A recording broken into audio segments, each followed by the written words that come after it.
Assalamualaikum warahmatullahi wabarakatuh. Perkenalkan, kami dari kelas Farmasi B kelompok 1. Kami akan mempresentasikan tentang hasil diskusi kelompok kami dan studi kasus dari kelompok 1.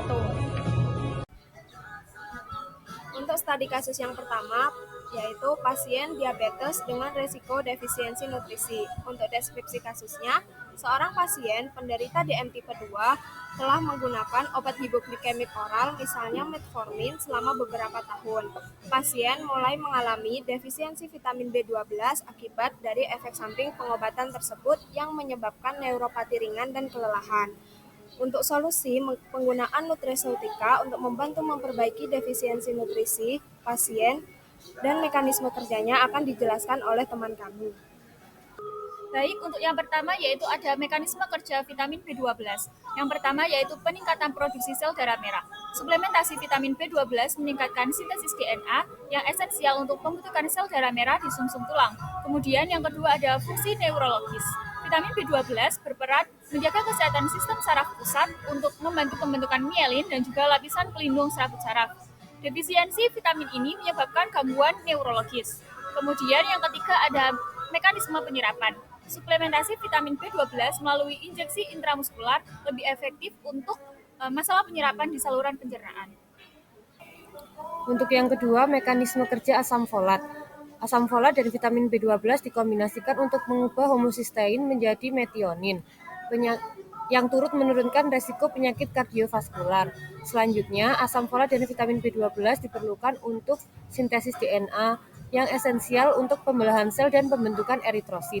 Oleh karena itu, kombinasi keduanya penting untuk menjaga kesehatan neurologis.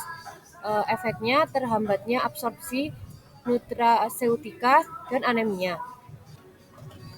Contoh makanan yang kaya akan vitamin B12 yaitu telur, daging ayam, kerang, dan susu. Kemudian makanan yang kaya dengan kandungan folat itu ada toge, brokoli, jeruk, dan kacang. L-karnitin dalam memperbaiki defisiensi vitamin B12. L-karnitin memiliki sifat neuroprotektif yang dapat membantu menjaga kesehatan sel-sel saraf.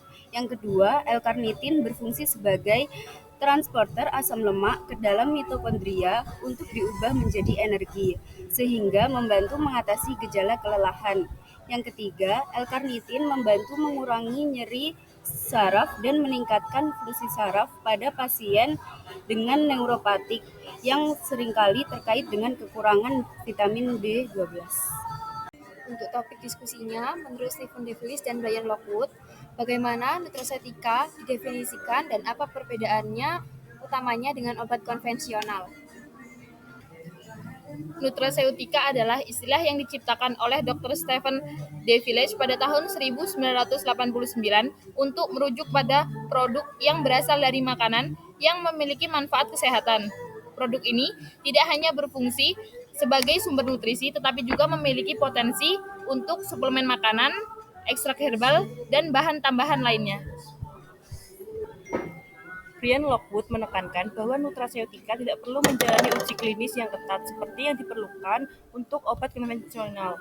Nutraseutika lebih dianggap sebagai suplemen yang berfungsi untuk mendukung kesehatan secara keseluruhan, sementara obat konvensional dirancang khusus untuk mengatasi kondisi medis tertentu dengan dosis yang terukur dan pengawasan yang ketat. Perbedaan utamanya terletak pada regulasi, asal-usul bahan dan tujuan penggunaannya. Nutraseutika lebih bersifat pencegahan atau mendukung kesehatan, sedangkan obat konvensional bersifat terapeutik dengan standar regulasi yang lebih tinggi. Sekian presentasi dari kelompok kami, kurang lebihnya mohon maaf. Wassalamualaikum warahmatullahi wabarakatuh.